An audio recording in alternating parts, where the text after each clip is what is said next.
Bonjour, Corinne Grignon, Kerus Management. On va parler aujourd'hui du digital RH et notamment pourquoi, comment se lancer dans la digitalisation des RH. Alors pourquoi digitaliser les RH? On parle beaucoup aujourd'hui de l'expérience collaborateur qui est calée sur la notion d'expérience client aussi.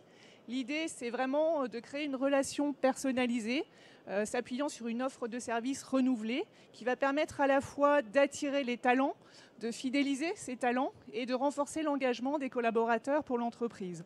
Donc le digital RH, c'est vraiment un des leviers de renforcement de cet engagement et de renouvellement de cette relation entre l'entreprise et le collaborateur.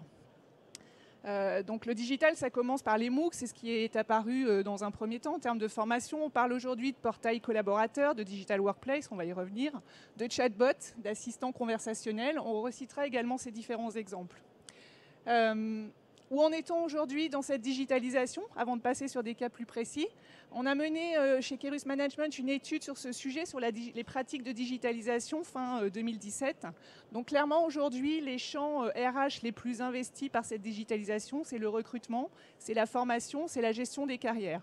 Tout ce qui contribue finalement à la marque employeur d'une certaine façon. Et puis, fait marquant, la French Tech est à l'honneur. Donc aujourd'hui, dans les solutions digitales les plus implantées par les entreprises, 70% émanent de la French Tech. Et on a évidemment à Nantes un réseau de start-up très actif sur ces sujets. Donc il y a beaucoup de solutions RH qui sont proposées.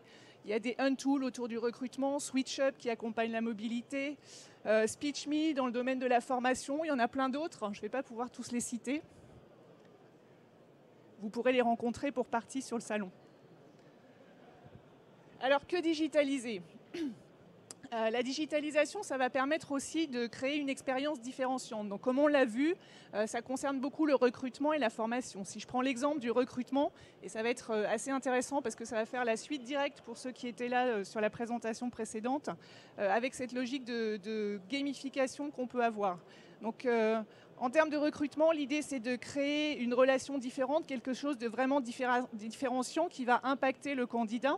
Et par exemple, au travers de plateformes comme Skillero, on peut intégrer dans le cadre du processus de recrutement une session de formation. Et donc la SNCF, c'est ce que citait mon prédécesseur, utilise cette plateforme justement pour, dans son processus de recrutement des agents ferroviaires, intégrer déjà une dimension de formation de ces équipes pour qu'il y ait déjà une prise en compte du métier sur lequel la personne va postuler. Donc c'est vraiment quelque chose qui apporte de la valeur aussi au candidat dans le cadre de son processus.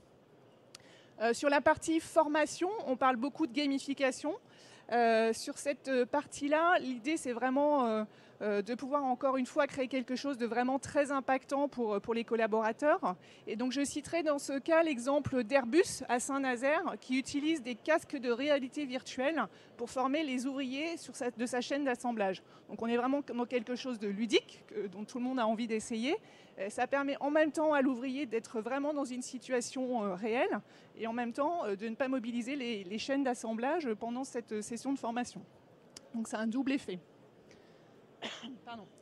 Autre point, on parle aussi de digital RH dans le domaine de la gestion des carrières. Donc il y a JobMaker par exemple, qui est un petit coach digital qui permet de créer une relation récurrente, voire quotidienne avec le collaborateur et qui lui permet d'enrichir sa réflexion sur la gestion de son parcours de carrière.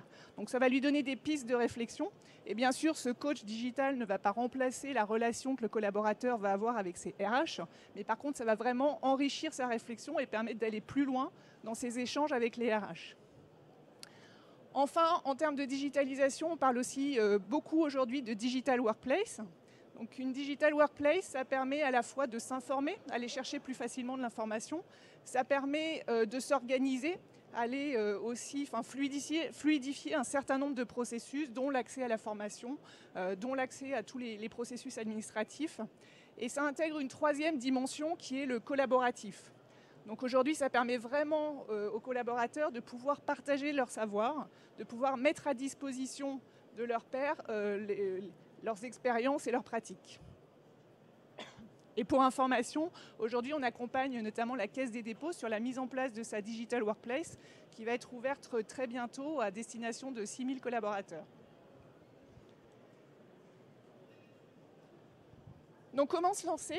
Ce qui est le plus compliqué finalement, c'est de savoir quoi faire, parce qu'on l'a vu, il y a une infinité d'offres sur le marché, de solutions digitales. Donc l'objectif, c'est vraiment identifier ce qui va pouvoir être mis en œuvre.